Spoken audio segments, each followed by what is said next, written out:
What is going on with Jim Carrey?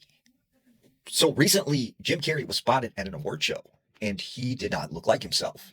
Several people noticed that there was something off about his face. Now, a lot of people speculated that he was replaced by a clone, but I have another theory. I think perhaps that was a mimic that was at that award show. Now, there's a very famous story out of the eastern part of the United States. There was this man named Kevin. Kevin lived in a holler in the Appalachian Mountains with his mom, his dad, and his brother and sisters.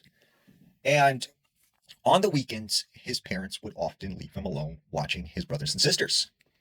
So one Friday night, his parents went out somewhere and they put him in charge. Most of the night goes pretty normal, and he gets his brothers and sisters to bed.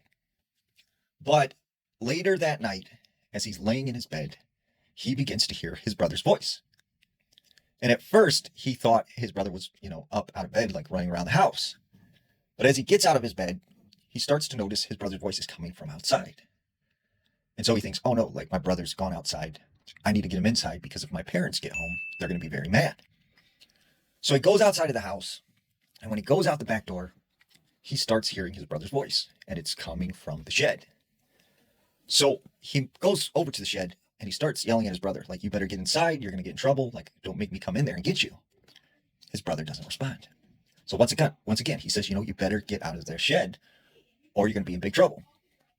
And once again, he doesn't respond. So he goes to the front of the shed. He opens the door and he can see this figure over in the corner. It looks like his brother. So he walks inside and he says very sternly to his brother, you better get inside now or I'm going to have to bring you in myself. And the shadowy figure moves over towards him. He says, brother, just patted him on the shoulder. And that's when he realized that that wasn't his brother. So he made his way out of the shed and he ran back inside and he shut the door and he locked it. And he goes directly to his brother's room. And when he opens the door, he sees his brother is in bed, passed out. And that's when he starts hearing this banging coming from the back door. And at this point, he was terrified. And he starts hearing his brother's voice calling him from the back door to come outside. But when he looks, his brother is still in bed sleeping. This went on for several hours until his parents came home. His father searched the property. He couldn't find anything. And he penciled it into being just his imagination. Well, not too long after that, he said, once again, one night he was asleep. And he woke up to the sound of commotion coming from the living room. So he got out of bed, went through the hallway, and he came into the living room. And he said that's when he seen his mom. She was sitting in a rocking chair, rocking back and forth. She was turned around to where he couldn't see her face. And when he looked over at the clock, he noticed it was 3:30 a.m. And when he looked back at his mom, she was knitting something. And he said that's when it occurred to him, he just heard his mom snoring in the bedroom.